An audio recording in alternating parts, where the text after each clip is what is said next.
ठंड में हीटिंग या फिर शदीद गर्मी में दिन रात कूलर और एसी की जरूरत। सभी का इन्हिसार बिजली पर ही होता है और बिजली की महंगी कीमतें गर्मी सर्दी किस मौसम में परेशान नहीं करती।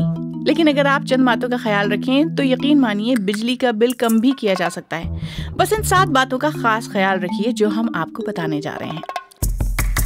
आप सुन रहे हैं BBC रीड्स। सबसे पहली टिप बहुत बेसिक है और शायद सुनकर आप कहें अरे ये तो हमें पहले से पता था। वो ये कि जिन अप्लायंसेस की ज़रूरत ना हो उन्हें उस वक्त स्विच ऑफ करके रखें। मसलन पंखे, लाइट्स, टीवी, कंप्यूटर वगैरह। बाज़ दफ़ा घर के कई हिस्सों की लाइट मुस्तकिल जलती रहती है। अगर इसे बंद रखा जाए तो बिल में काफ़ी फ़र्क महसूस किया जा सकता है। इसी तरह अगर आप वॉशिंग मशीन या आयरन यानी इस्त्री इस्तेमाल करते हैं तो उन्हें भी स्विच ऑफ करके रखिए। टिप नंबर 2, इलेक्ट्रॉनिक डिवाइसेस खरीदते वक्त इस बात का ख्याल रखिए कि उनकी एनर्जी परफॉर्मेंस कैसी है, यानी वो उतना ही काम करने के लिए किसी दीगर किस्म या किसी दूसरी ब्रांड की मशीन से कम बिजली इस्तेमाल करते हैं या ज़्यादा। जैसे एनर्जी सेवर बल्ब्स या LED लाइट्स रिवायती बल्ब के मुकाबले बहुत कम तवानाई इस्तेमाल करते हैं।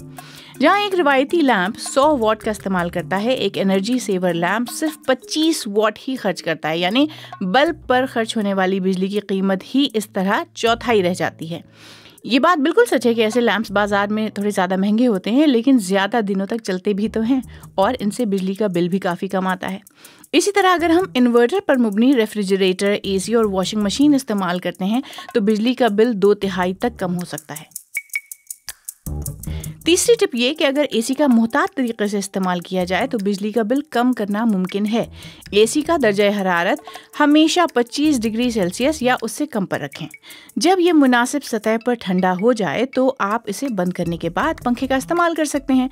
रात को टाइमर ऑन रखना बेहतर होता है ताकि जब AC मुनासिब ठंडक पैदा कर दे तो खुद ब खुद बंद हो जाए। AC के फैन को ऑटो पर करने, फिल्टर को साफ रखने और कमरे की बेहतर इंसुलेशन से भी मदद होती है। इंसुलेशन यानी ये यकीनी बनाइए कि कमरे में जो ठंडक पैदा हो चुकी है वो बार बार दरवाज़ा खोलने या खिड़की खोलने बंद करने से दोबारा गर्म ना हो जाए। चौथा नुस्खा ये है कि बिजली का बिल बिजली के कनेक्शन और केबल पर भी मुनहसर होता है। जी हाँ, अगर केबल मयारी नहीं है और कनेक्शन कमज़ोर या मुतज़लज़ल है तो ये कम वोल्टेज पैदा करता है जिससे बिल में इजाफा हो जाता है।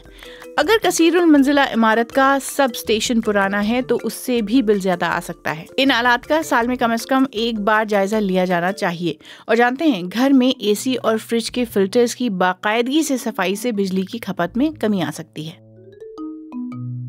बिल कम करने का एक और तरीका है मुतबादिल तरीकों का इस्तेमाल।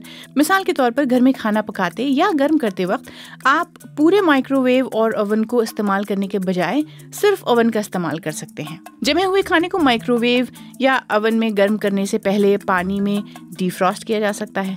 अगर आप वॉशिंग मशीन में हॉट वाटर सेटिंग यानी गर्म पानी की सहूलत का इस्तेमाल नहीं करते तो उससे भी बिजली का बिल कम हो जाता है। आप अपने बिजली के बिल पर यह भी देख सकते हैं कि किन औकात में चार्जेस या फी यूनिट रेट ज़्यादा होता है और किन औकात में कम। ज़्यादा बिजली के इस्तेमाल वाले काम जैसे वॉशिंग मशीन चलाना वगैरह आप तब कर लीजिए जिस वक्त रेट कम हो। और आखिरी लेकिन बेहद इम्पॉर्टेंट टिप है कुदरती तवानाई का इस्तेमाल। बिजली बचाने का सबसे अहम तरीका सोलर एनर्जी यानी शमसी तवानाई का इस्तेमाल है और सोलर पैनल्स को अब एक सरमायाकारी के तौर पर भी देखा जाता है। यानी एक बार अगर पैसे लगाकर घर को सोलर पर मुंतकिल कर लिया जाए तो बिजली के बिल में काफ़ी पैसे बचाए जा सकते हैं। बिजली की ज़्यादा लोड शेडिंग के दौरान शमसी तवानाई का इस्तेमाल एक ऑल्टरनेट के तौर पर भी किया जा सकता है। दिन के वक्त घर के अंदर की लाइट जलाने के बजाय सूरज की रोशनी का फ़ायदा उठाना बेहतर तरीका है और ये बिजली के इनफरादी इस्तेमाल को बहुत कम कर सकता है। आखिरकार महीने के आखिर में बिल का मुवाजना करें ताकि आपको ये मालूम हो कि हर माह और गुज़िश्ता साल के मुकाबले कितनी बचत हुई। BBC reads. BBC रीड्स के जरिए हमारी यही कोशिश है कि BBC उर्दू की वेबसाइट की वो स्टोरीज जिनमें ऑडियंस की दिलचस्पी ज़्यादा नजर आती है उन्हें और भी ज़्यादा लोगों तक क्यों न पहुंचाया जाए। तो हम पढ़ें और आप सुनिए और अपने दोस्तों और साथियों को भी सुनाइए।